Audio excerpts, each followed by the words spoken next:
In a world where high-performance, zero-defect buildings are hard to find, two men are on a mission to disrupt the status quo. Welcome to the Edifice Complex, the property design and development podcast. Let your hosts Adam Muggleton and Robert Bean keep you up with who is innovating and doing great work, perspective on the adjacent possible, and challenges to the status quo.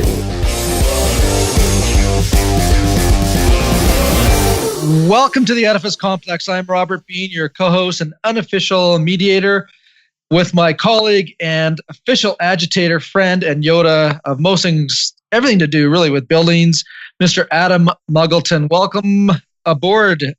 Hello. So for today's episode, we're going to take on one of the more challenging topics, which is gender in engineering.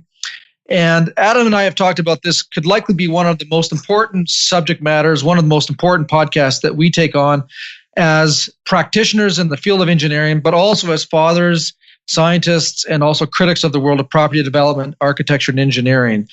So today we have with us two very special guests calling in from Monterrey, Mexico, Cecilia Garay Chaparro. And Cecilia has her Bachelor's of Science in Engineering and is both an electrical and mechanical engineer and CEO of her engineering company. She's highly involved with ASHRAE, serving as its secretary of the Monterrey chapter from 2014 to 2015, later became president of that chapter, and later then also a governor of the chapter, and now is, of course, promoting membership of one of the most active new ASHRAE chapters through the 2017-2018 period. And she's also a member of the Young Engineers of ASHRAE, and really one of the reasons why we brought Cecilia on was to be that voice representing young female engineers in our profession. And we also have with us today also a friend and colleague, April Byers. April has her master's degree in neuroscience. She's also a registered psychologist. And so we've brought these two guests on to really sort of explore female in the world of engineering. And Adam, I think I'll let you take it from here on, and you can get the podcast going. Okay, thank you. So what we're trying to do with this podcast is let Cecilia tell her story of what it's really like to be a woman in engineering, and then to try and unpack that and discover where some of the issues might be coming from. And the real intention is to tell a story, not in a moany way, but just tell a story that's real, that's happening.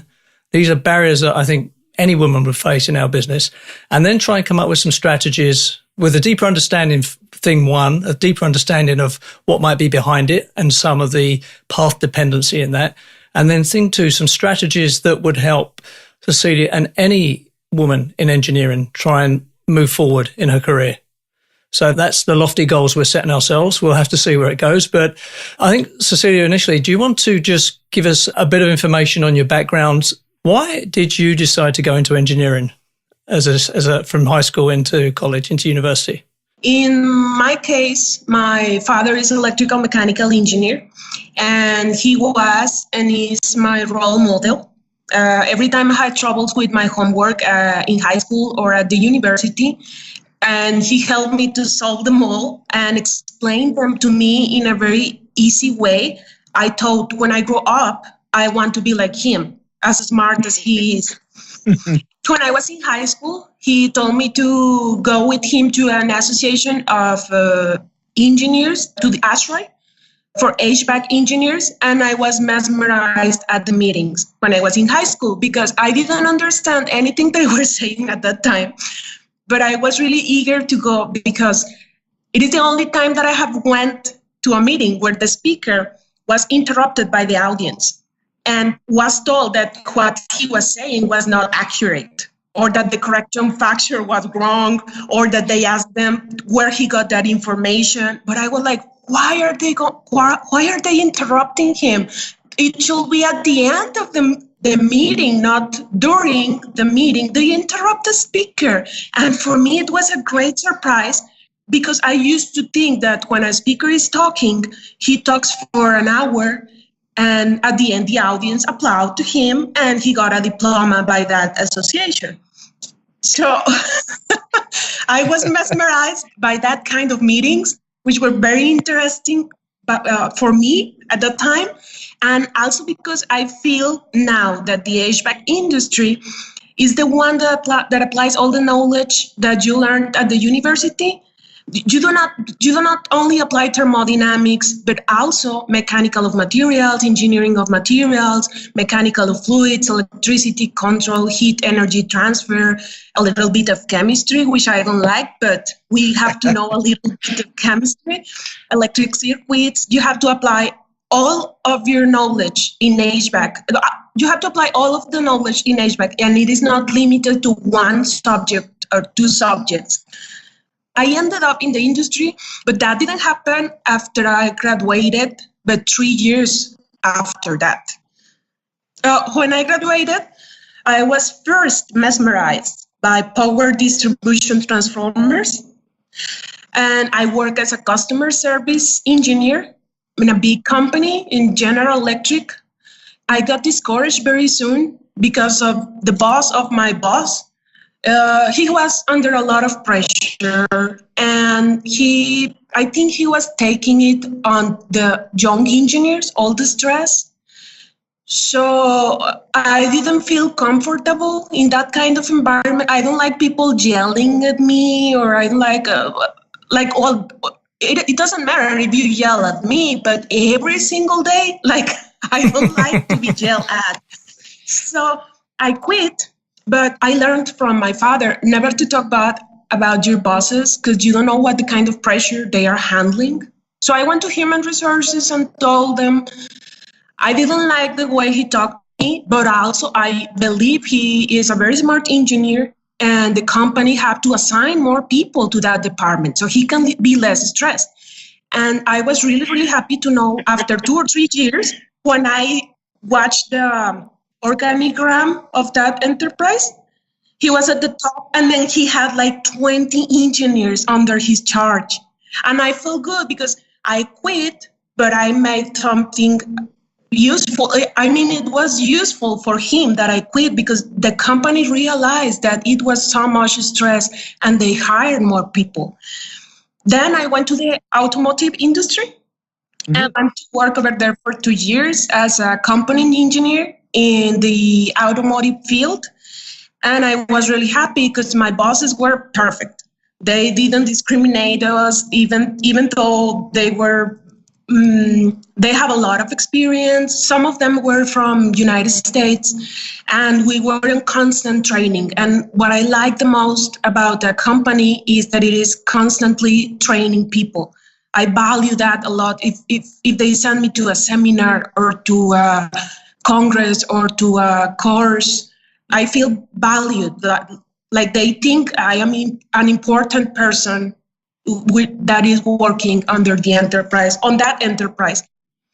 After that, they saw my potential, and I traveled to United States to learn more things. And later on, I knew that I was going to be a liaison engineer for grommets, and I was really, really happy. Then when I went back from United States, I learned that they were not planning to send me to the field. Well, whenever there was a problem with grommets, they sent another engineer who was not in charge, who didn't know anything, but it was a male engineer.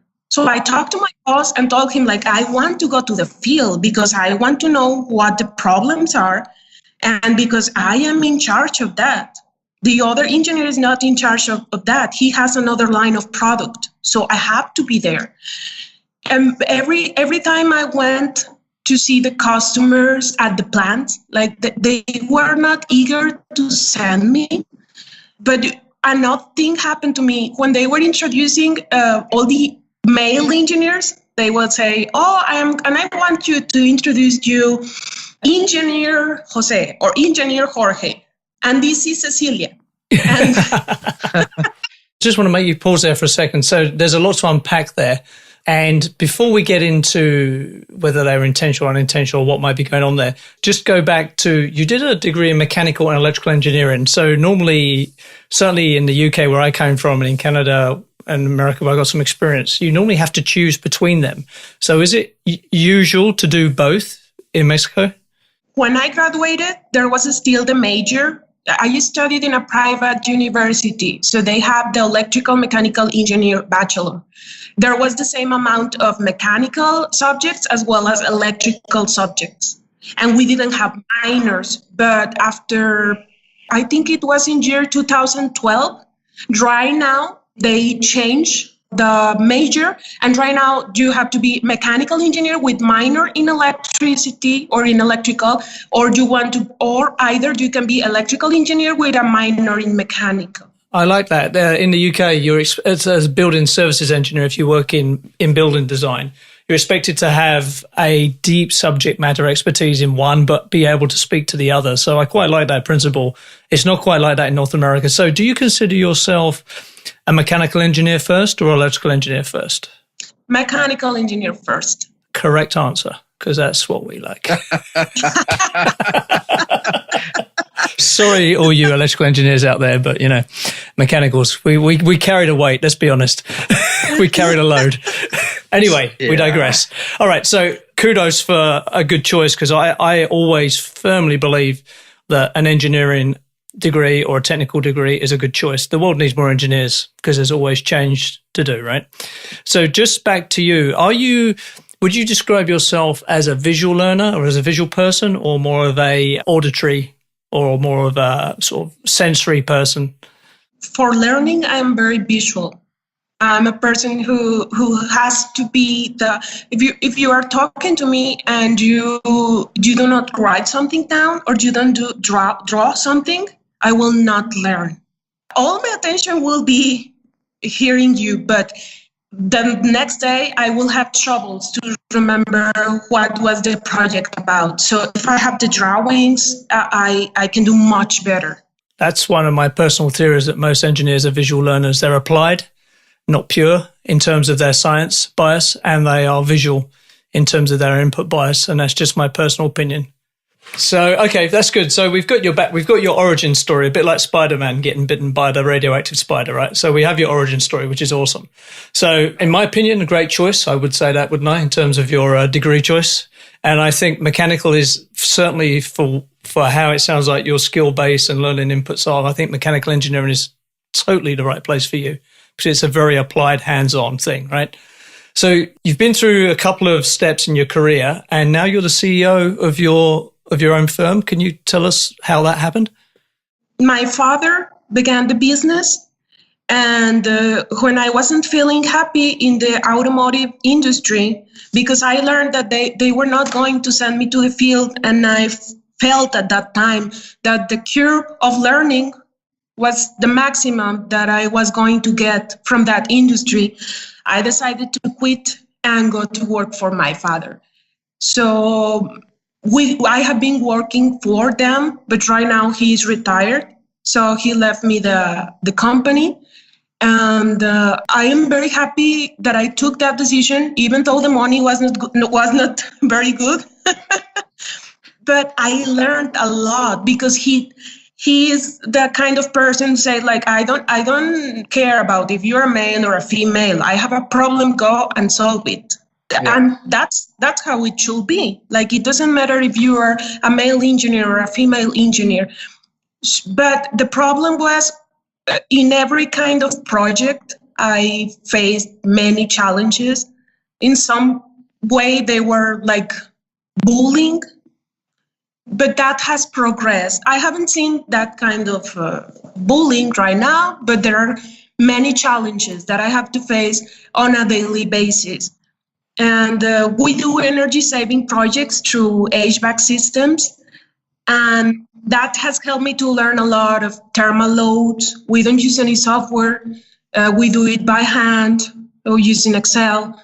Or we have the air distribution systems. I learned about air distribution system, but my specialty is controls, because we use certain brand, and I went to the United States several times to learn how to program them. And then I do the programming, I do everything that has to be with the building management system. I have to go to the field and also do all the drawings on paper. for the control of an HVAC chilled water plant, for example, or a building. So just to recap then, you graduated in 2006. So fast forward 10, 11 years and you are the head of your own company. Yes. That sounds pretty awesome to me. I'm not seeing anything to be angry about here so far. Now I know there's a lot to unpack. We're going to get into that now, but so congratulations on that. What I'd like to do is get into some of the issues you've encountered. Now, just to set the scene, let's be frank here, right? Engineering is a very male-dominated field. There are multiple reasons for that, but when you think about it, let's go back 30, 40 years, maybe the medical field, for example, or the academic field, right? They were male-dominated. Fast forward to the 2017, I would suggest women dominate in a lot of medical fields. I would suggest women dominate in a lot of academic fields. So, things can change. And I am a great believer in anything is possible. Now, one of my personal frustrations and one of the reasons I blog like a lunatic and we have this podcast is because I am personally very frustrated with the property industry. And I've worked in 21 countries and it's the same everywhere. Someone said to me, it's the only grown-up child industry, right? It doesn't change. It's full of management by shouting, bad practice, path dependency, cronyism, corruption, silos, all the negative associations you can think on it, right? So you're trying to deal with that, but you have the added issue of being a female in a male world, right? Now, there are a few ways to look at this. There's what you experience, and then there's every action has an equal and opposite reaction, right? So some reactions come from culture, some reactions come from path dependency, some reactions come from fear, right? So I'd like to let's just start with an easy one, right? Men tend to be surprised when a qualified, competent female engineer arrives in their domain. And I use the word domain very deliberately there. What do you think their reactions come from? Why do you think they react sometimes negatively to you? First of all, I think they think like, I will have to be very careful about what I say because there is a woman in the room and I cannot talk freely with my friends. The other thing is they are scared. Like, what is she going to do? What is she doing here? Maybe she got the wrong address or they imagine like, she's the secretary or the assistant, or they don't think you are an engineer. But also, I think for the companies, you are talking about the university level or when you are working? Well, actually, that's another interesting thing about the engineering field, right? Your engineering covers it's a very large tent, right? So you will have everything from academics to working engineers to pure research engineers to technicians in the field, right? And you've got to deal with that so there's a whole social strata within that, typically all men. And I guess, if you're a field, for example, if you're a maintenance technician and you've been there 20 years and you know that building and no one knows that building like you, and then a young engineer comes in, man or woman, and says, I think this might be wrong. There's immediately a challenge to domain, competency, everything, right? The list is long. Yes, they think, I don't know how to say this word, threatened, like, yes. Threatened, yeah. Because they think like, oh my God, if she does something that it is going to save energy and I have been here for 5-10 years and have not doing anything, like the bosses are going to see that and I'm going to lose my job. You have hit the nail on the head, yeah. So I used to sell commissioning services in my last business, and sometimes the very business and service I'm offering makes people look bad. So immediately there's I think we're done here. I don't think we want this, So there's a lot of that going on. Yeah, they are afraid. And I understand they are afraid. And also they see me like I'm going there to compete with them.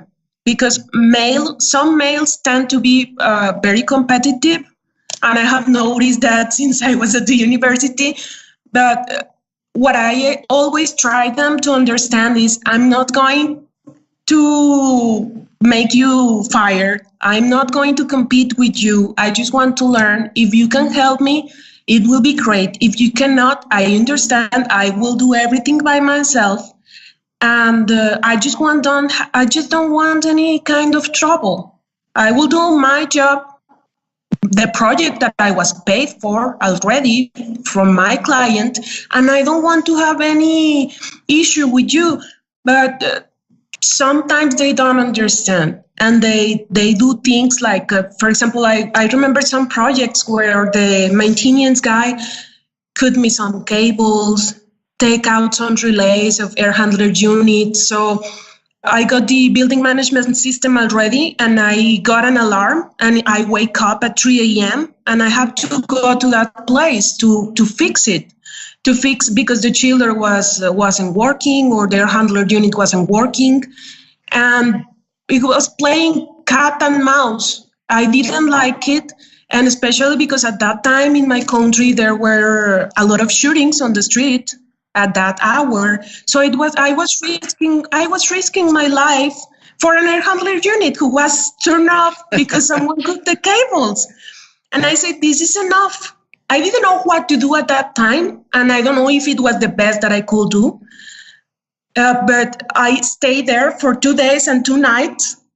I didn't shower. I just stayed there like a ghost in the machines, like if I was vigilant with my lantern, checking that nobody approached any machine so it wouldn't be off. And it worked everything properly, which then I went with the manager director and told him, like, don't you find it odd that when I am here, everything is working properly? And as soon as I left, some machine, for some reason that it is not human, apparently, it is off. And he immediately knew about the person I was talking about, and he told me, okay, I'm going to talk to him. And suddenly the bowling stopped. But I got tired of that game. But I have to say, I learned many things from him because I have to find the problem and fast, because they were going to have a concert in, 4 days, and the place had to be pre-cooled before the concert, because 14,000 people were going to enter to see that concert, and you only have like 3-4 days to pre-cool that space. So I have to have anything in control. And I learned a lot of things. I didn't like it. I hate him at the beginning, but then after time passes by, I understand why he did all of that. He was trying to take care of his job. And he didn't lose his job after we finished the project and I left. He wasn't fired, but it was a childish move. So, having gone through that and you look back on it, what would you take away from that as a lesson learned? What would be your sort of top 3 things you would take away from that situation and apply to your next situation? I think I will not stay there for 2 days and 2 nights. I will. You didn't want to have a relationship with the chiller. That question. No. How many other engineers would do that? Not many. Yeah. Not many. No one in my circle, that is for sure. Yeah, I mean, to put context around that, I mean, it's hard for people to imagine, but you think about that. So Cecilia has a obligation, responsibility to the client.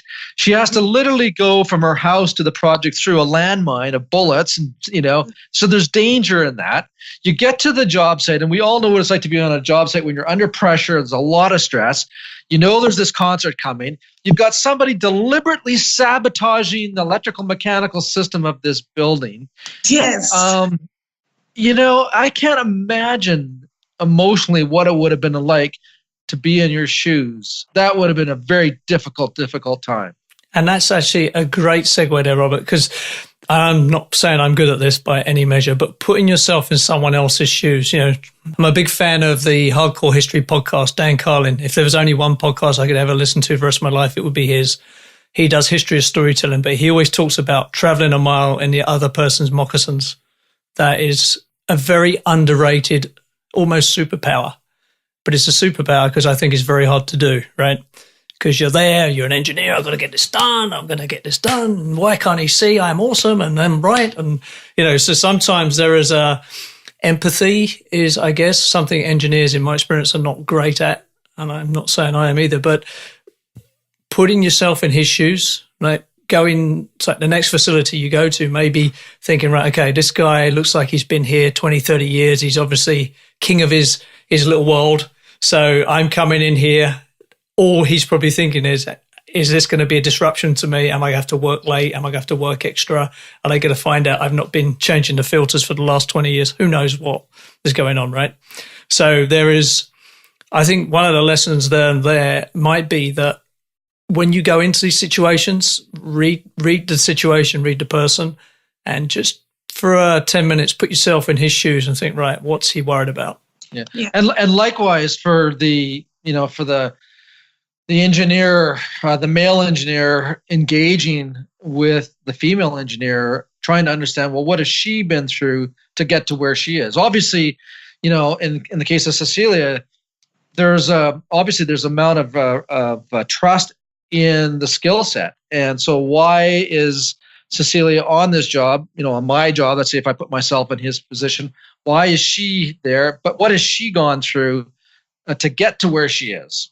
Obviously, it wasn't easy to get there. So I think if there's one lesson that comes out of this podcast for other male engineers is to be able to have that foresight. I was just going to say, how many men really recognize that? They don't live that. So as a woman going through, even when I was in, junior high school, I remember I won an award, and the man who spoke about the person who was winning the award, which I didn't know was me at the time, said, this young person has great goals and aspirations to be in medicine. And it's going to be, it's really challenging for women to go into medicine. And that was in the 70s, people, right? So this is not something that men necessarily understand. No. That they know about it, but they don't actually live it. And so they don't actually experience what it's like. And Cecilia, one of the things, I think in listening to your stories, that I really noticed is that you're quite resilient, right? You take the situations that have occurred to you, and you take the good things out of that, and you take that with you, and that speaks to your resilience. And I think if we could teach both, I think empathy is very important, absolutely, but I think if we could really focus on resilience, that would be really helpful. And for anybody, whether they're a maintenance person or an engineer or whoever it is that's on the job site, because change is tough, right? And what you were talking about was that this gentleman, this individual, may have felt, a little bit under pressure, that maybe he wasn't doing his job really well, or maybe he was comfortable with the way things were. And we all get like that. We get comfortable with the way things are, and changing is difficult. So when we're presented with young, bright, energetic, motivated people, sometimes that's a bit scary, right? Yeah. And I think in every profession there is always a changing of the guard. There's a generational cohort, right? So, for instance, I'm a baby boomer. I'm a young baby boomer. I guess probably you're a baby boomer, right? Mm-hmm. Now we are in the process of retiring as a group, as a generation, and then there's a generation behind us and your generation behind them, right? Because you're early in your career. And there is a changing of the guard, I think, between generations, because my generation was the early CAD. Faxes are awesome. Drawing by hand is extra awesome generation, right? So we think that's great. And, I don't know many people in my generation that can do Revit or 3D modeling very well. So there is this whole technology change, generational change, and the old guard always resists the new guard, right? So again, being cognizant, being aware of that is actually not a bad thing. I was lucky I had an old Obi-Wan Kenobi type mentor when I was young, and he really hammered that into me because he still used a slide rule, and he was faster on a slide rule than I was on a calculator, which blew my mind. So I think trying to put yourself in someone else's position is a great way to do it. But the other thing, did you find that just take that situation, for example, in terms of technology awareness, technology capability, being able to program and write algorithms, do you think you were the only one in that situation with that skill, or was were there other people in that facility with that skill? Like, were you bringing in this new skill that they didn't have, and you had some technical monopoly power over them, maybe? Oh, yeah, definitely. They didn't know what I was doing. So it's like magic. Yeah. Even worse. Yeah. Yeah. In every project, for example, I went to another state and it was the same, full of male engineers. And they told me, well, if you can turn on their handler units, but you will not be able to turn them on because all of them were damaged. I say, excuse me? Yeah, all of them were damaged. By whom? And he told me, like, when they put the crane and they were taking them to the roof or to the machine room, they were hidden. And I was like, but there are 200. I believe 5 were damaged, but 200, that is not possible. And and then I went to see the drive, and I understand that they didn't know how to use a drive or how a drive works. They connected everything, but they didn't know how to program it. So as soon as I programmed all the 200 and all of the fans worked properly, they were amazed, like, oh, thank you, we value you very much. And they were really, really nice. So there are people who is still nice out there, and things are changing every day, every year. I face challenges, but they are different than the ones I faced in 2007, 2010, 2015. But yes, I'm always the person who go there and who is the only one who has the knowledge to program those machines, because nobody knows how. And they know, but they have the manuals, but they don't like to read it. Yeah. Yeah, so basically, just to summarize that, you're a wizard. So that's interesting. So I understand a little bit why they were the way they were, because you've breezed into town. You're this wizard with magic powers, right? That they don't have, and it's a little bit threatening. I think you want to be threatened by that. So I think having some awareness of that. So again, this have you ever heard? I don't know if you've read this book. Probably not. There's one of the probably the most important management books of this generation, I think, in the last couple of years, has been a thing called Extreme Ownership. Now, it was written by this ex-Navy SEAL, and it was about leadership lessons learned, like trying to manage these nutty alpha male people. Right now, it's not a war book. It's about leadership principles. And his premise is extreme ownership. And the other thing he really talks about a lot is humility. So, right, you might be the toughest Navy SEAL in the world and you could choke everyone in a room. That's not going to get you anywhere, actually, right? What's going to get you somewhere is being aware of what other people need and then trying to fill that gap and having some humility that they might know something you don't know, right? So there's a balance there. So I think maybe this is an intergenerational thing where you have this mad skill set, but you don't have the depth of experience. And they have this depth of experience, but not the mad skill set. And somehow, through communication, there has to be a way to bring that together, right? So maybe your job is to somehow find a way to have that communication in a way that can leave them feeling you've passed on some knowledge rather than make them feel 2 inches tall. I don't know. What do you think about that, April? Because you're the psychologist here. Well, I think that's a great idea. If you could bring them together and share the expertise, it's a win-win, and it pollinates both sides, both generations. I think that's a really great idea. So I don't know. How would you do that, Cecilia? Yeah. How would you make that happen? I learned from an engineer who is my friend. He is 55 years old. He told me, whenever you go to a new project, always, you have to be friend of the vigilant of that, because he's in control of the entrance and the exit. And you have to be friend of the secretary, because she's going to help you to get your check or your payment on time. Yeah, I've got that T-shirt. Yeah, that's actually very true. Yeah. And they often know a lot more about things than just payments. They usually know what they're on the finger of the pulse, right? They have a lot of power. Like, for example, if I have trouble with some engineer, they go and talk to them. Hey, Cecilia needs this. When you can have it? And they're very bossy, and I'm in shock. I didn't know they were, but they are very powerful, and it was the best advice that this friend could give me.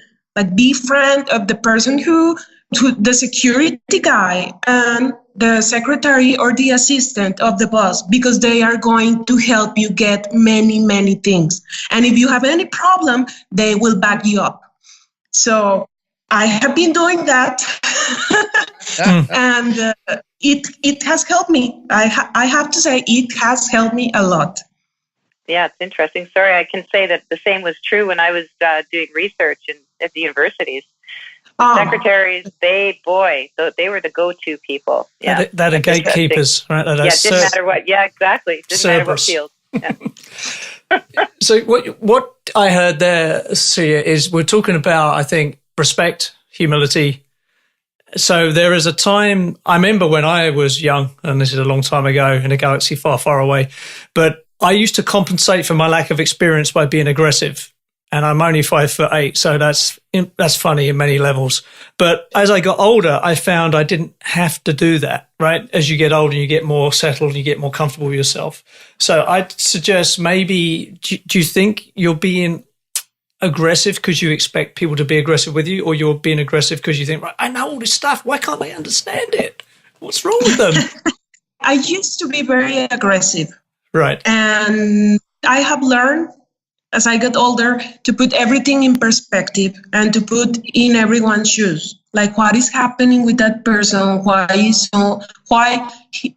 is he so angry? Why he doesn't like me? And then you discover many, many things about that person. Like, for example, at that time, I discovered like the general manager of the concert building, he was also being kind of mean to me. But then later I understand that he has a child who is sick, and she has a very difficult sickness. So it took me as a shock, and I said like, oh, okay, now I understand why he's like that, because his mind is in another place and he has a lot of problems and he has to come to the work, and he doesn't have any kind of trouble to deal with, because he has already a lot of things on his mind. In the process of doing that, also I have learned that at the beginning I was really, really aggressive. And if someone said something mean to me by email, I used to reply instantly. Oh, right. I've got the answer to that problem. Yeah, don't. And another engineer told me, you have to wait. You just write it down, okay? But don't send it. And then next day, you have to read it again, re-edit the email, but don't send it. Then 3 days after, you read it all again, and you try to turn that email from a negative point of view to a positive point of view. Even if they are attacking you, even if they are angry at you, you don't play their game. It is their game. It is not your game. That's very wise. Excellent. That's an excellent suggestion. I would add one more layer to that strategy. Once you've done that, pick the phone up and say, hey, how you doing? I just wanted to have a quick chat with you about that email. Because when you have a conversation with someone, the quality of communication raises exponentially. And when people are confronted with you personally, I tell my children, do not say anything in an email online that you would not say to someone's face. Yes. Right? Because most people are cowards online, right? So I always use this, pick the phone up or go and see them. Just have a quick talk about this, want to clear the air, and just, even if you're just reiterating what you've sent and you've polished over a few days, the power of that, the payback, the return on investment of that phone call is immense in my experience. Yes. It is very surprising, and at the end of every project, even though I have faced many challenges and there were a lot of mean people, 90% of the cases, the people who were bothering me at the beginning are my friends at the end of the project. They like me. When there is their birthday, I buy them a cake and I brought it, and they are in shock, like, oh, why she brought me a cake if she hates me? And I'm like, I don't hate you. I just don't like some things that you say or do, but you're not a bad person. And they realize that I am also a human, that I am looking to work, that I have also problems, and I understand a little bit of their background, and that has helped me in the past and today to try to understand them, why they are mean, why are they afraid of me. And I don't know, before the project ends, they are really nice to me. They understand what am I doing there, that I'm not there to take their jobs, and that has helped me. Cecilia is highlighting something that's really important, and it crosses industries. And I think women bring this. They're unique in the sense that we're more relationship oriented, typically. Mm-hmm. Yes. So when in all industries, it doesn't matter who you are, what position you're at, it's all about relationship. And so the more that you can understand an individual in their context, the more that you can work with them effectively and communicate with them effectively. And that's exactly what you were talking about, Cecilia. And I think that that's a benefit that, comes with more women being in engineering. So that's one of the benefits that perhaps because it's been more male dominated, which is more about competition and, solution focused and fixing and getting things done. Women come from a different orientation. It's not that we can't do those things, but we also have that fabric, that social fabric that we bring with us to any situation. And so I think that's probably why relationship is considered so important now when you look at any kind of industrial psychology, for example, when you're looking at issues at any firm or any industry. Agreed, 100%. Yeah, I didn't know what was emotional intelligence until I graduated and have to face many, many problems. And my father talked to me and he told me, Ceci, you are not handling the problems properly. You do not have to fight, and you do not have to demonstrate that you are strong or that you are intelligent. If they don't know, it is their problem. Yes. You have to like your dad. You have to go.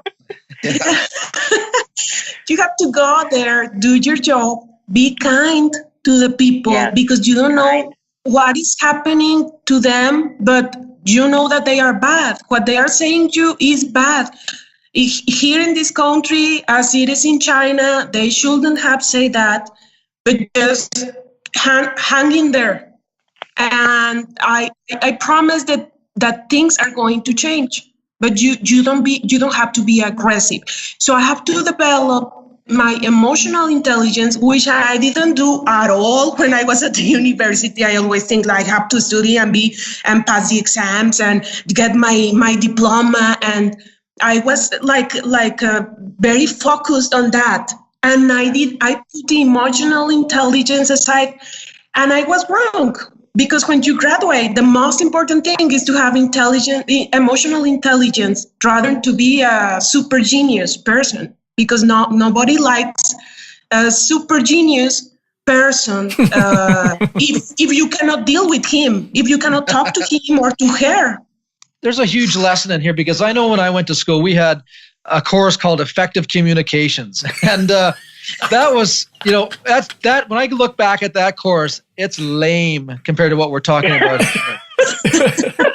And I think, Cecilia, like you bring up a good point here, and that is that through the world of ASHRAE, which is, our professional field association, is that one of the things that we need to be doing is working more with these young engineers. And because we have an organization, right? Young Engineers of ASHRAE, and to have courses and training in emotional intelligence, and communication, real effective communication, not something that you would take that we took in school. Yeah, go ahead, April. Yeah. Well, and I would just add to that social intelligence, because there's a number of intelligences, and I think the field of engineering focuses more on sort of intellect, cognitive capacity and, that kind of IQ. But in fact, emotional and social intelligence are critical to success in life. I've worked with people who are really significantly impaired from a cognitive perspective, but they're really strong socially and emotionally, and they lead really full lives. They have families, they have jobs, they have cars, they contribute to their communities. So, we have a tendency in our, through academics to focus on, cognitive intelligence, but that's only one part of the equation. That's a very small part. There's so much more to being able to interact with people and engage people and promote productivity and motivation. And I think, Adam, you talked, the Navy SEAL you were mentioning, that whole idea of humility, it's so huge. And just like Cecilia, your father was saying, kindness is huge, because we don't focus on those things in science. We don't focus on those things in engineering, but they really are the things that we need to be, that underscore and underlie everything we do as human beings, because we're social human people, not robots. Yeah. I mean, as a business owner, you've probably got all the technical qualifications you need. You will still be learning through your whole career, no question. Exactly, but do you need another degree? No. Right. One of my personal theories about the difference between successful and unsuccessful people is their soft skill stack, the soft skills that they bring to bear. As a business owner, your number one job is persuasion, persuading people to buy your services and products, persuading them to go along with your idea. So I think the key to unlocking that, you're sort of, during the course of this conversation, I've seen you move towards taking the Navy SEAL example of extreme ownership. You're starting to sort of move towards, I think, it's not just them, it's me, right? Because there's 1 + 1 is 2, and there's a reaction when 2 come together, right? So, but one of the things I'd like to unlock a little bit is you've used the word mean several times. Now, I just want to, sometimes the barrier, I think, to moving forward is getting over a word. It can be as simple as getting over a word, right? So what's your definition of the word mean? How does it make you feel when someone is mean to you? When someone doesn't have, when I go to a place and, for example, I want to say hi and extend my hand for a handshake, nice to meet you, and they just see me and go they left. Or if I am talking and they say, no, you don't know anything, and they turn their faces and continue talking and they left me out of the conversation. Or it can be also saying things to me that there are there is kind of discrimination, gender discrimination or nationality discrimination. That's what I'm talking about. Like they were mean to me. So I think I have to, one of the challenges that I have to face right now is that I have to be fully prepared for a meeting. Fully prepared. I cannot make a mistake. So I have to bring my laptop to the meetings with all the standards and codes, because in case someone say, no, what you're mentioning is wrong, I have to open the standard, look for it, and show them to all that what I was saying is right. And that doesn't happen if you are a male and you do a male engineer and you commit a mistake. They are not as inquisitive as if you are a female engineer. Yeah, I know what you mean. So I get mean is a big subject for you, right? It's a big tent, right? Yes. So the other way, when you were talking, it made me think of a TV character from the UK, and it used to go, "Oh, it's just not fair," you know. Now, I don't mean that to disparage you, but it's another way of changing that meaning around. Might be to say, when you feel that they're being mean to you, maybe it's that they're showing you that they're afraid. Yes, totally. Right? But that's not an opportunity for you to punch them in the face, by the way, right? Metaphorically. You may want to do that, but you may resist the urge to do that at all times. Yes. But you could see it as, okay, there's a signal here coming that they're afraid, or they think I'm going to be trouble, or they're not sure what I'm doing. And then the humility and ownership has to kick in. And you need to try and find a way to communicate to them that you're not threatening them, maybe. I don't know. What do you think about April? Am I on the mark? Or well, not? what I'm hearing, no. I think you're speaking to something that happens to people all the time. You know, I work with families and individuals more than I do with industry, but we're all subject to the same fight, flight, freeze response whenever we feel that there's any danger in the environment, whether that's internal or external. And so if Cecilia feels that somebody's treating her meanly, then that immediately puts her into that fight, flight, freeze response. And so they're both actually in that same place. They're kind of dysregulated.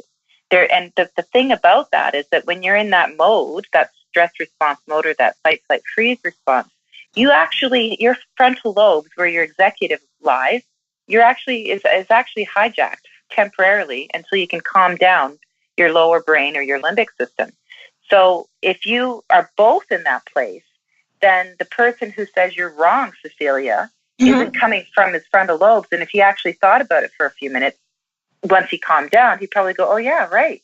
She is right. That code is that code or whatever. And you wouldn't have to run and try to, be so prepared for every single meeting, walking in being anxious about proving yourself. So it's like, it's like a hot mess. It's like with couple therapy, we say, if you're going to come in for couple therapy, don't do it when you're upset.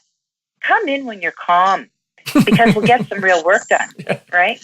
So that's really what you're talking about. You're talking about two people coming into, or several people coming into a meeting where there's that sense of, fight, flight, freeze. We have to prove ourselves. We feel threatened for whatever the reasons are. And, actually, Rob and I were talking earlier about how useful it would be to be able to teach, these very simple things, not necessarily post-education, like in the field, there too, if need be, but actually right in the curriculum as part of the engineering program. Yeah, so, exactly. For example, right now, I know that in medicine, they are now starting to, psychologists, believe it or not, are teaching courses to young, medical students about how to interact with their patients in a different way, right? How to be kind, understanding about the stress response system, fight, flight, freeze response. All of those things come into play with every interaction we have, and it derails communication and problem-solving ability. So the more we know about it, it's so simple too in terms of how to get around it. I was telling Rob about a little trick you can do, 5, 4, 3, 2, 1, to get yourself back and grounded in the present moment, so that you're outside of the fear response and back into problem-solving mode. So there's really simple things we could be teaching people. So that's probably, what you're experiencing when you're going in, Cecilia. And that's unfortunate, because it takes away from the potential that's in that group, right? It becomes an escalation, is what you're saying, April, right? Yeah. You're in flight and fight, and then so somehow you got to de-escalate it, right? Exactly. Yeah, exactly. Yeah. We were talking earlier also about humor is a great thing to disarm a lot of these scenarios. Strategy. And part of disarming those kinds of conversations is to actually bring the tension up on the table and talk about the tension, and not let it sort of sit and reside and then bubble over, right? But talk about, wow, the tension in this room is really high. How can we deal with that? And now, April, is there ways that, let's just talk about a scenario where two engineers or multiple engineers come to a table, and there's a sense that there's tension in the room. You can see it in the faces. People don't want to make eye contact. Is there strategies that these engineers can use to bridge that? Bring food. Change the lighting in the room. Put on some relaxing, non-language based music, just low level. All of those things calm and settle the limbic system. You could even use things like lavender just to relax people. I know it sounds crazy, but really it does work, right? So aromatherapy is very powerful because there's no blood-brain barrier with the olfactory system, so it hits the brain immediately, right? That's why, aromatherapy is so useful. So simple little things like that can make all the difference. Food's a really good thing because, break fast, right? You get to sit down and talk and enjoy each other. And it just, allows people to calm and settle down. There's more that you could do, but it's kind of hard to say without knowing who's around the table and what the stakes are. Are there males versus females, or mostly males, no females? You know what I mean? There's all those kinds of variables you'd have to take into consideration, but those general things can certainly help. I've just realized I've used food and coffee as a way of dealing with that all my career. I'm always, if I'm hitting a bar, I say, let's go have breakfast, let's go have a coffee. And just that act, getting out of that situation into a new situation where there's no barriers and you start talking, is really powerful. That's another excellent example of actually taking the meeting out of that environment, because if you change up the environment, you change up the perception, right? So that's an excellent suggestion as well. And even looking at the lighting, like the lighting and the colors in the rooms where the meeting rooms are, even those things, just to promote a sense of calm, it can be very, very helpful. Having running water in the space while the meeting's on. You know how we have them in our offices, those little running water, things. Amazing what a difference that makes. Yeah, it's really calming. Calms and settles. And so, when your heart rate is high because you're distressed for whatever reason, it turns out that the people around you, their heart rates also elevate. So if you can de-escalate or reduce your heart rate, so can you affect the heart rate of others around you. Isn't that cool? Well, I didn't know that. Those are the kinds of things we could be teaching engineers. Yes. Simple stuff. They're very valuable. These soft skills are so important because that was the key for me. I got introduced to a thing called NLP a long time ago. I've had a lot of training on that, and it actually was a game changer for me. And maybe I suggest you look into it it's pure soft skills. It's about communicating with people at different levels in their subconscious. Bandler and Grinder were the two founders of it, Cecilia. And those two guys, one was a mathematician. I think the other one was a statistician, stat guy. A statistician, yeah. Yeah. And, they studied how people communicated, and they developed this communication technique called NLP, which is the acronym for Neuro-Linguistic Programming. And I'm with Adam. I thought, when I took those courses early on, they really helped me understand communication between people. But it's a skill, and I know sometimes I catch myself doing things. April, who's a friend of mine, we sometimes get into conversations, and she has to remind me some of my, what do you want to say, forgetfulness? Language? Oh. Yes. Well, that language, right? Yeah. But part of it is just, and of course we know language, understanding is more than just words. It's tone, it's inflection. Body language it says a lot. But those are all soft skills, and engineers are not taught that. And I think it's an area that we need to really jump into. Also, I think your self-talk, one of the things to try and maybe take away from the call is to, whenever you feel you hear yourself saying, oh, they're being mean to me, try and flip that around and saying to yourself, I'm not getting my message across somehow. Maybe I need to. The other thing the Navy SEAL talks about is never fight them head on, flank them. Go around the side. A frontal confrontation always ends in death on both sides, right? Always go around the side. Subtlety is a big thing in business, and it's powerful. Just to tell you a story of one of the techniques I was taught that really helped me in confrontational situations. Because let's be honest, construction and property is a very confrontational, macho, management by shouting type environment, right? And you wind up many times in meetings where everyone's around the table, the frontal lobes are activated. Everyone looks like they're going to hit each other. And I would argue there's no frontal lobes happening there. No, we're just down to knuckle dragging at that point. That's about right. Yeah. So I worked with a guy, and his technique for dealing with that was he said, look, guys, we've all agreed to abide by the specification and drawings. And he'd look around the table and he'd start nodding, and he'd get everyone to nod back at him. And that took it down like 10 notches immediately. So he found something that they could all agree on. And no matter who you're with, everyone's going to agree with you that you're working in the interest of solving the problem and getting the outcome, right? So when you find yourself when I find myself in a head-on confrontation, I go to that technique, and boy, does it work. It just de-escalates. And if I can, I get them out of coffee. But at the very least, you find something you can agree on as a group, and then you start talking about outcomes. So when you talk about the outcome, it's then about, well, here's my input, here's your input, and we're going to try and get this output. And I found that to be very powerful, but I had to be older to understand that. I have to say, I wasn't great when I was young, very immature. But I mean, I think women mature a lot faster than men. I've seen that. I have a son and 2 daughters, and it seems to me that women mature faster. I know I'm being very sweeping here. Sorry, guys. But that's but it is but it's true. Yeah. So, again, that's just a technique that might help. It might be worth giving it a try. And the other thing, is the empathy thing, putting yourself in their shoes, right? Particularly if you're going to an existing facility. So there's someone there who the first thought when you roll in, particularly if you roll in unannounced, is, my boss has called this person in, so obviously he's on to me, right? I've done something right. I've been found out, And that might be complete story in their head, but if that's the story they come into the conversation with you with, then they're going to be fearful. So, there's always 2 sides to something. Yes. I understand that communication, it is very difficult, and my perception cannot be the perception of the other person. So Right. Maybe if I am in a bad day and I face someone who is really distracted, and I take it like, he didn't want to say hello to me, or no, it is because he has been very busy and he has another things on his mind. Right.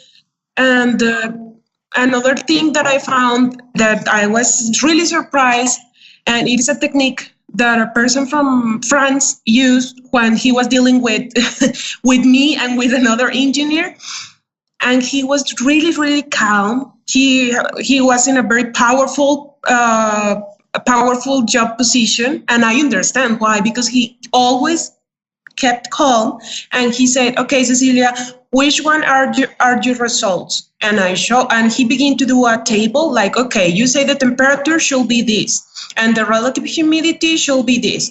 And then our contractor, what does he say? "Okay, you have this temperature and this relative humidity and this." And he said like, "Okay, I want you both to run do the process all over again, but in the middle."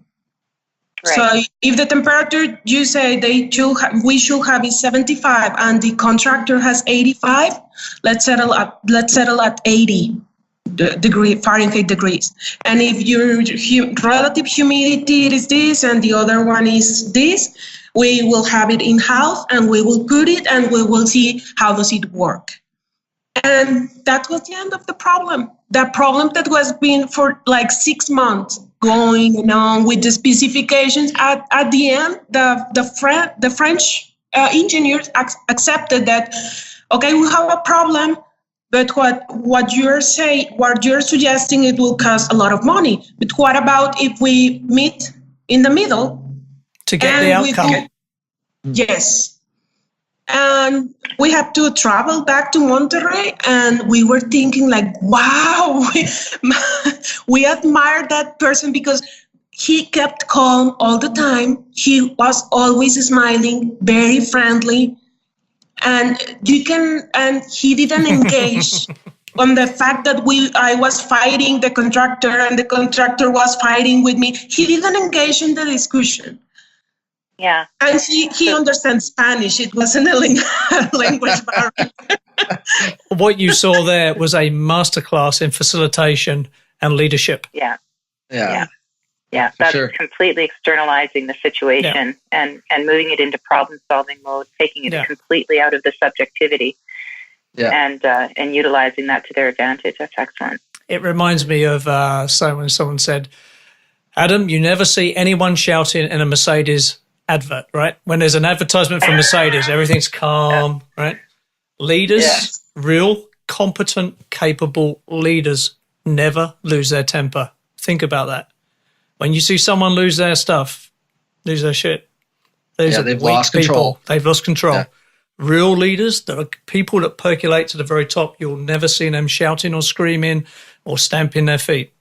And that's a great thing for any engineers listening to this podcast in the future to understand the depth of what you've just said. Because a lot of engineers move into leadership positions, not always because of career planning. A lot of it is just circumstances. And for them to be aware of their own thought process and keeping calm and in control of your thoughts is a really powerful thing to do. But a lot of them aren't taught that.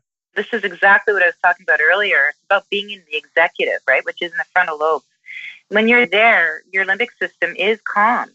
And when it's calm, you're able to think through things clearly. And so that's, people lose it every once in a while, but people who are in situations where they have to make major decisions, you will see that they're generally calmer because they've learned how to do that.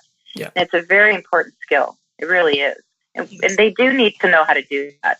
You hit the nail on the head there, April. It's a learned skill, which means you can learn it. Exactly. Anybody can learn it. You're not born looking all suave, sophisticated, and a master facilitator, right? These are things you acquire as you go along. So everything we've spoken about, Cecilia, today is open to you, right? I mean, it's just you've got to quite a senior position early in your career, and technically you're there. I think the major thing to focus on maybe is a soft skill development over the next few years in terms of, learning. Your goal should be to be like that French person, right? Who can just take that room, get hold of it, get that situation and get it to a great outcome. Model yourself on that person and you will do well, Yeah. And do that. And by modeling that, you're going to model that for other people, including male engineers who see how it's done. Right. Mm-hmm. And other young women who are coming up, into the engineering field. Because we, as females, we typically have a bit of an advantage in that regard because that's what we do. Right. I mean, if you look at it from an evolutionary perspective, what were we doing as hunters and gatherers? We were the gatherers. We were around the fire, talking and sewing and looking after babies and so on. And what were the men doing? They were out in the field. They had to use their spatial skills to hunt. It wasn't about, nurturing a child or being able to communicate. That's why there's a gender-specific difference between spatial skills, although maybe not in engineering, and verbal skills, right? Women tend to be much stronger verbally than males are, but males are typically stronger spatially. Yeah. So, that speaks to that. We developed that from an evolutionary standpoint. So the other thing is sometimes, particularly let's talk about you, Cecilia, right? You're in the thick of this, right? You're running your business. You're finding that you've got lots of work on, you've got challenges, but sometimes to step outside and see how other people see you, right? But also consider this, you're a role model, right? As you succeed, you encourage other women around you to succeed, right? Everybody needs a role model. So if I wanted to be a boxer or an MMA fighter, which I'm a fan of, I can look to, say, Conor McGregor, right? And there is an example of excellence there. I can see how he trains, how he handles himself, how he eats, how he conditions, how he performs, right? So that example, I think, has to be there in any profession, right? You have to be the example you want to be, to quote Gandhi, be the example you want to be in the world. But to get heavy, you have a responsibility to be awesome and promote women in engineering. Okay. I know. No is pressure. One of my objectives. That has been one of my objectives as membership promotion at ASRAI, and also I have the moral obligation to pay it forward. So I got to enroll in a program with a university to encourage children for STEAM careers. Also with the Women Engineering Association at that university, I try to help the president to do workshops for women and talks and seminars, and try to help other women whenever I can, because I have received a lot of help and I have my role model. But I know that many women don't have a male role model or a female role model, because sometimes even your family, it is against that you study mechanical engineering. I have seen those cases when I was at the university, and everybody told me, like, it is great. I wish my family was as supportive as yours, because nobody supports my career choice. Yeah. And I think they have to have a mentor. You have to choose a very wise person who you respect as an engineer. and that gives you advice from a different perspective. Because when you are inside the problem, your feelings numb everything. You cannot see well the problem, but a person who is outside the problem can see the whole picture and give you advice that you were not taking in count, because that person has learned and learned and learned over the years. They have with different opinions, and then you realize he or she is right. I have to look the whole picture and forget about my feelings when I was younger, and try to have empathy for others and try to discover what is happening here. And also, what I consider important, if they are young and they are getting graduated, it is enroll to several associations. You don't have to like them, but go to the meetings and then disregard the ones that you don't like it, and keep going to the meetings that you like. And after that, be involved, right? Be involved, and after that, after you went to the meetings, try to volunteer, because people is going to know you, and they are going to know you professionally and personally. You can have a great opportunities, like the networking that you can make over those associations. It is very big. The opportunities are great. Also, that they try to participate at the courses of seminars, but try to be the main speaker. Like show the whole association that you are a woman who is capable of taking risk, that will study well all the material, and if they are not sure, they have to tell them, okay, I can do the presentation for you. And then if you like the way I impart that course, you can later consider me to impart that subject. And why I consider it important, because I have done it. I have done that. I have imparted some courses in ASHRAE, and as time passes by, there is someone who heard about me and called me for assessment in a new project, and we ended up doing business together. That's good. That's the whole point of having a profile. That's excellent. But that's good business acumen as well. So she's already living what you suggested. Yeah, right? exactly. She's already role modeling, and that's what that point I was trying to make about, this is not unusual for women to do, actually, right? In other fields as well. Yeah. Yes. Just remember, people are watching you, right? In terms of younger women, there's always going to be someone who's on the cusp of shall I, shan't I? Oh, it's going to be difficult, and they need to have someone to look to who can say, yeah, they pushed through all that stuff and got there, right? That's part of your job. You're an ambassador, I guess, is the way to describe it, right? Yes. Good way to describe it. Yeah. So we need to wrap up now, but, congratulations on where you are in your career. Congratulations on pushing through. Keep pushing through and be an ambassador, because that's what you are. I will. I accept the challenge. Right. Excellent. Great. Okay, so that was a good podcast. I was very, very impressed with Cecilia there. What about you guys? Well, what a story. And April, you brought up many good points about her character as a person. She has some depth that a lot of young women don't have at that age because of what she had to go through. What I got out of that podcast was just how powerful it is to be able to overcome some of the things that she overcame things that, like I said earlier, that a lot of men would have given up. You could really see her passion for what she was doing. And it made me realize I'd forgotten what it's like to be young and trying to establish yourself in a career, even as a guy, let alone a woman in a man's world, right? So, when you get to our age, I'm comfortable, right? My biggest challenge is my latte too hot?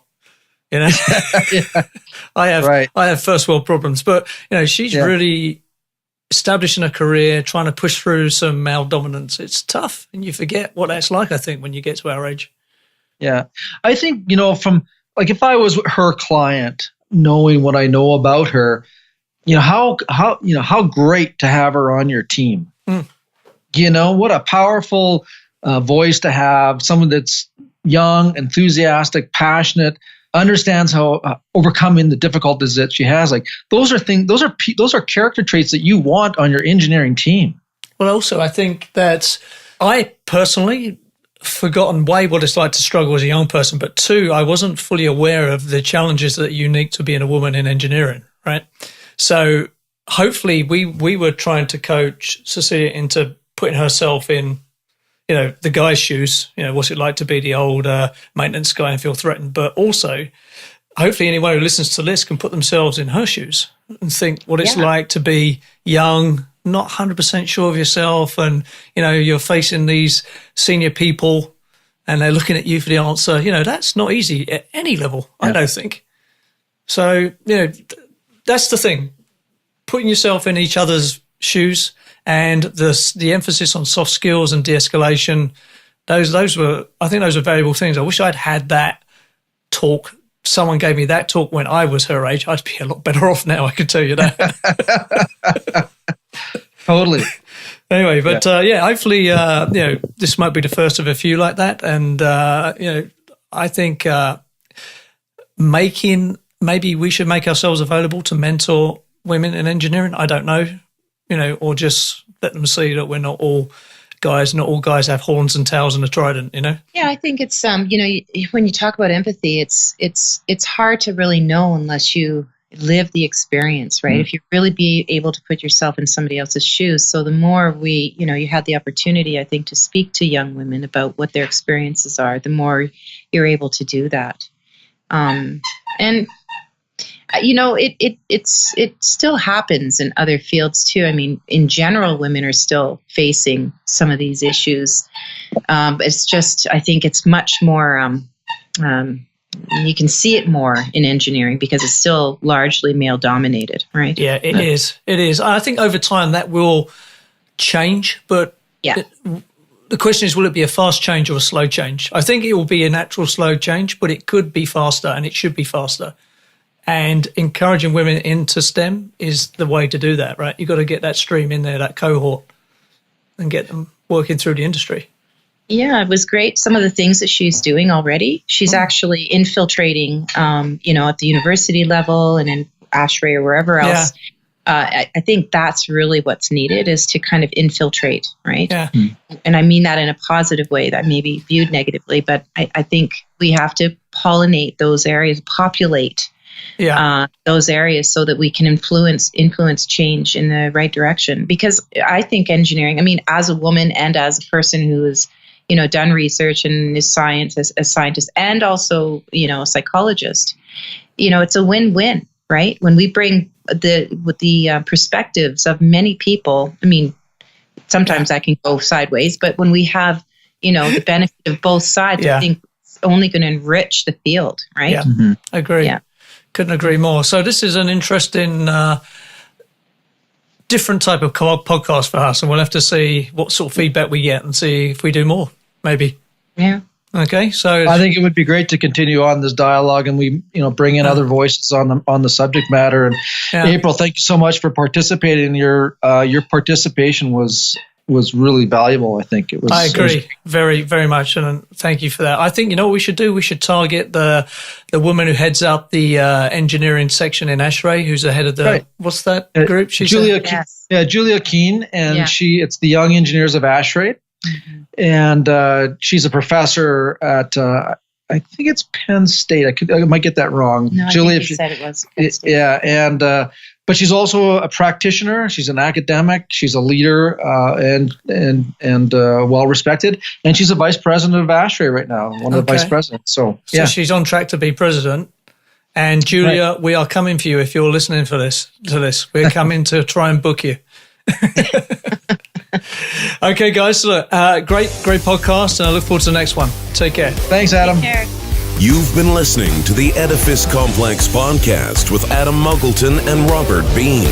To access show notes for this episode, visit edificecomplexpodcast.com. If you have enjoyed this podcast, please leave us a review on iTunes.